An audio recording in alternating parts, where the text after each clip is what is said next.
នេះខ្ញុំនឹងនាំអ្នកទាំងអស់គ្នាមកមើលការធ្វើចង្ក្រានដែលដំណើរការដោយប្រេងម៉ាស៊ីនខ្មៅរបស់យើងហ្នឹងគឺជាប្រេងម៉ូតូហើយដូចជាបងប្អូនដឹងស្រាប់ហើយថាហ្គាសឥឡូវគឺឡើងថ្លៃខ្លាំងមែនទែនសម្បីតែខ្ញុំទៅដូរកំប៉ុងហ្គាសឥឡូវដូចជាមួយកំប៉ុង2000ទៅ2500ហើយអញ្ចឹងគឺមានតែការកែច្នៃប្រេងខ្មៅដែលគេបោះបង់ចោលហ្នឹងគឺយកមកដុតដើម្បីធ្វើការចម្អិនម្ហូបចម្អិនអាហារដាំបាយដាំទឹកអីអញ្ចឹងគឺវាស្រួលម្យ៉ាងដែរគឺវាសន្សំចៃខ្លាំងមែនទែនហើយសម្រាប់សង្ក្រាននេះវិញគឺមិនមែនប្រើតែប្រេងខ្មៅទេបងប្អូនទាំងអស់គ្នាគឺយើងត្រូវការប្រើកង្ហាលមួយទៀតដែរបងប្អូនគឺដូចបងប្អូនបានឃើញស្រាប់ហើយនៅក្នុងវីដេអូហ្នឹងគឺមានកង្ហាល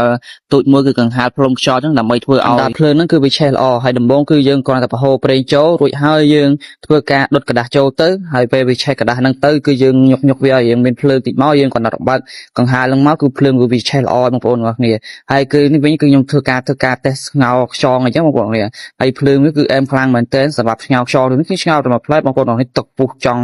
ឡើងហៀហូរបងប្អូនទាំងអស់គ្នាគឺអែមខ្លាំងមែនទែនហើយយើងចង់សេរីខ្លាំងតិចអីមិនក៏បានដែរបងប្អូនទាំងអស់គ្នាហើយម្យ៉ាងទៀតនោះគឺខ្ញុំអាចយកមកជឿនកបាលបានទៀតបងប្អូនទាំងអស់គ្នាកប់សេរីខ្លាំងមែនទែន